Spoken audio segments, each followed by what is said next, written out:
Jed, really pleased to meet you here at Web Summit in Lisbon. For sure, of all the places we run into each other, John. Good to see you. Good to see you. So, you've been a speaker here.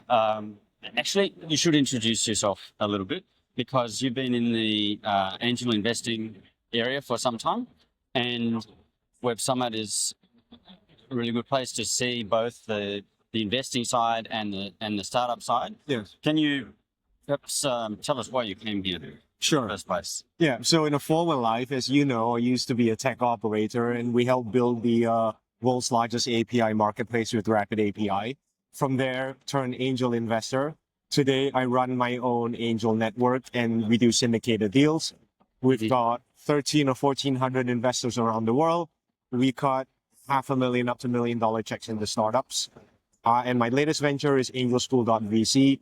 We're an accelerator for angel investors, so helping them learn the skills of venture and to help emerging syndicate leads build and run their own angel networks. So building that network, that community of people who are interested in angel investing themselves or building syndicates, that's very, very broad. In terms of your own investment, a lot of investors have their own filters that they apply based on the sort of businesses that they know. What are the filters that you apply when you look at investment? So that's a great question. From a first principles point of view, I do believe every investor should have a focused thesis, which is part of the reason why we help other angels get into this game, because we want diversity of capital and interest in the ecosystem.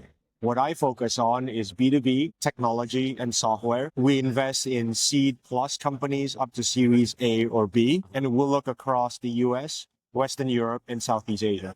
I guess your B2B focus and your industry focus is quite clear, but geographically, that's very diverse. I guess you've worked across all those geographies, so you have an understanding. What are some of the things that you would say to a startup that may have started in one region and is looking at expanding to another? Yes. I'll talk about this from an investor point of view. If you're a startup and you're looking to be venture backed, you really need to think about getting an exit for your investors in order to be appealing, which basically means thinking about market sizing. You don't necessarily have to be operating in a market today where you can exit, but you need to have a clear plan to get out. So I think this is a really interesting conversation when we look at the markets like Europe or even Asia. Right? Let's be honest about it. The US has a certain privilege on its own of being a very big single market. Yeah. When we look at Europe, it's a collection of states, and in Southeast Asia or Asia, it's even more fragmented. The cultural challenges, regulatory, currency, all of these things amplify a lot. So it's very important that the companies have a plan towards getting there, and we believe in the founders to execute to become big enough for them to be successful for us. So would you say a company that started in one region, at what point do they need to develop that sense of understanding of the other regions? Because as you say, in the US, a company can grow quite a lot before they outgrow Or not even have to. They may not even outgrow the US. But in Europe, when you look at different smaller markets and in Southeast Asia and Asia generally, you see a lot of smaller markets, and the size of each market may not be enough to sustain the business model on its own. But going to another country with the different cultural business norms, different regulations, how does a startup going to navigate that? Do they look for partners? What are the sort of skill set that they're going to have to acquire, and where are they going to get that from?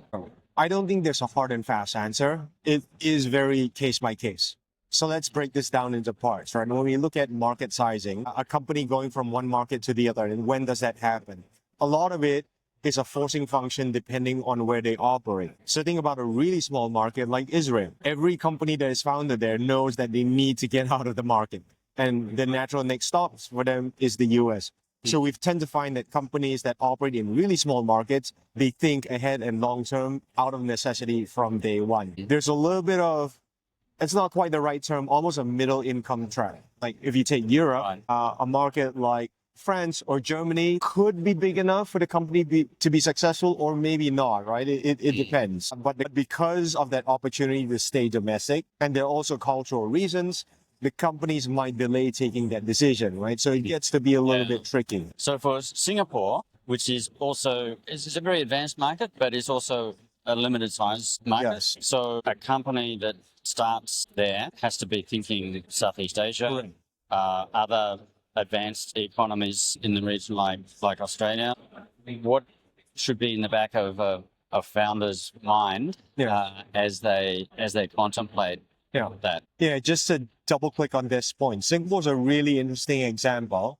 There's a very big push for innovation, digitization. I think Singapore will be a leader in the region. To drive forward is going to be the hub for capital. Now, that said, if we're being honest, Singapore also has several big disadvantages for fostering startups. One is it's a physically small market.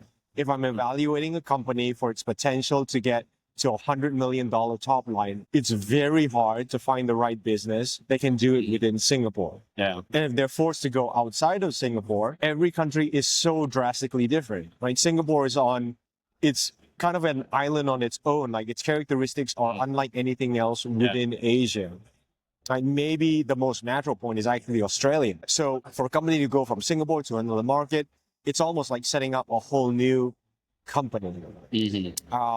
And I think just to add to build on this point, I think it's very hard to drive innovation and sustain that in a very comfortable environment where there are a lot of opportunities and there isn't as much of an economic push for survival that drives innovation. So I think those are some of the challenges that Singapore will have to confront. So I guess there are certain stages as companies grow. So if you're happy to operate at a fairly small level or start at a fairly small level, then Singapore can be a great place to start, particularly given the rates of digitalization and adoption of new technology.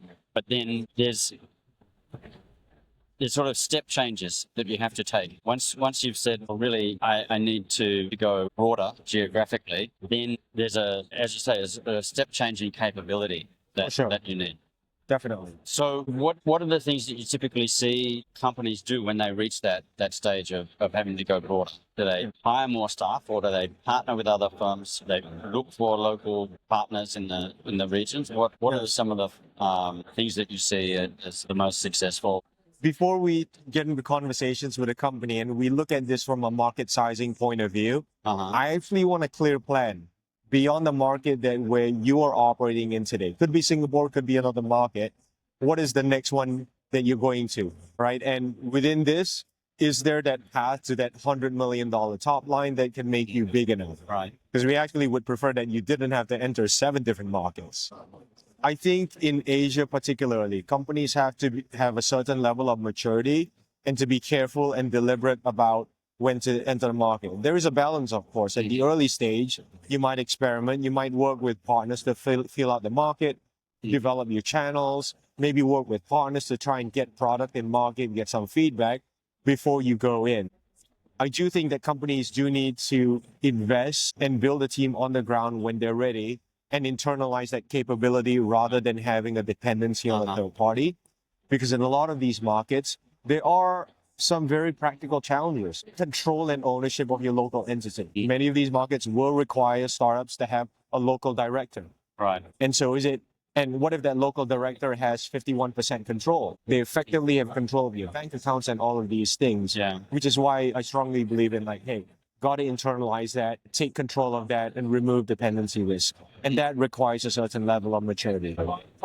Very, very interesting. So looking back at Web Summit, probably people arrive from all over the world, and some of those companies are interested in expanding into Asia. What are the sorts of things that you would recommend to a European or an American, North American startup that's got its eyes on Asia? I'd say you need to think about the nature of your product and service and if there's a fit and a natural corridor between Europe and Asia. Intuitively, I don't know what that is, but it's got to exist. I like the narrative that you're positioning, that you can work with partners to test the market cheaply. The same way a startup would operate to experiment. Do that first before you start doubling down.